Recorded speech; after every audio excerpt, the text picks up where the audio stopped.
Welcome to home cooking. अगर आपको मेरी रेसिपीज पसंद आ रही हैं तो चैनल को सब्सक्राइब कीजिए और साथ ही बेल आइकन को क्लिक कीजिए ताकि आपको चैनल की अपडेट्स मिलती रहें।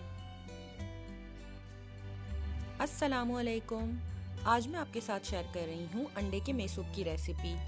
ये रेसिपी बहुत ही इजी है और आप बहुत इजीली इसे घर पे बना सकते हैं।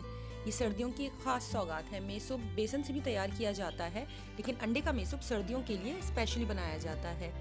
इसके इंग्रेडिएंट्स बहुत ही सिंपल हैं जो हर घर में इजीली अवेलेबल हैं। इसमें घी, चीनी और अंडे, बस 3 चीज़ों से ये मिठाई तैयार की जाती है। आप अंडे तोड़कर किसी भी मग में उसे मेजर कर लीजिए। चाहे आप वो कोई टी कप ले सकते हैं या फिर मेजरिंग कप भी यूज़ कर सकते हैं। जितनी अंडों की क्वांटिटी होगी सेम क्वांटिटी में हमें चीनी और घी की ज़रूरत है। यानी अगर 1 कप अंडे हैं तो फिर 1 कप चीनी और 1 कप ही आप घी इस्तेमाल करेंगे। यूजुअली 1 कप में 4 अंडे आ जाते हैं। सबसे पहले अंडे और चीनी को लेकर थोड़ा सा बीट कर लीजिए ताकि अंडे ब्रेक हो जाएं, बस जस्ट फॉर अ मिनट। हमें ज़्यादा ऐसे एयरी नहीं बनाना है, बस अंडों को ब्रेक करना है। फ्राइंग पैन में घी डाल दें और साथ ही एग मिक्सचर भी डाल दें। कोई ख़ास ज़रूरत नहीं है कि आप पहले घी को गर्म करें और इसके बाद इसमें एग मिक्सचर डालें। बस अब हमें इसे मुस्तकिल चलाते हुए इसे कुक करना है। आंच को दरमियानी रखिएगा। इसको चलाना इसलिए ज़रूरी है कि स्टार्ट में अंडे नीचे लगना शुरू हो जाएंगे या उसमें बड़े बड़े चंक्स बन जाएंगे या वो स्क्रैम्बल्ड एग की तरह कुक हो सकते हैं। तो इसे हिलाते रहने से वो स्मूथ पेस्ट की तरह ही कुक होंगे।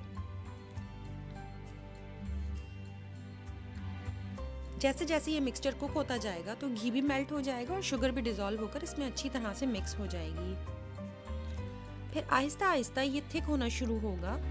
चाहें तो इसके अंदर थोड़ा सा इलायची पाउडर और येलो फूड कलर ऐड कर सकते हैं, लेकिन मैंने इसमें कुछ भी ऐड नहीं किया है। चमचा चलाते हुए इस मिक्सचर को इतना कुक करना है कि ये बिल्कुल बारीक सूजी के दाने की तरह से लगने लगेगा। आप देख सकते हैं इसमें एग स्क्रैम्बल्ड होकर बड़े पीसेस नहीं बने, लेकिन मुस्तकिल चमचा चलाने से ये बारीक दाना बन गया है।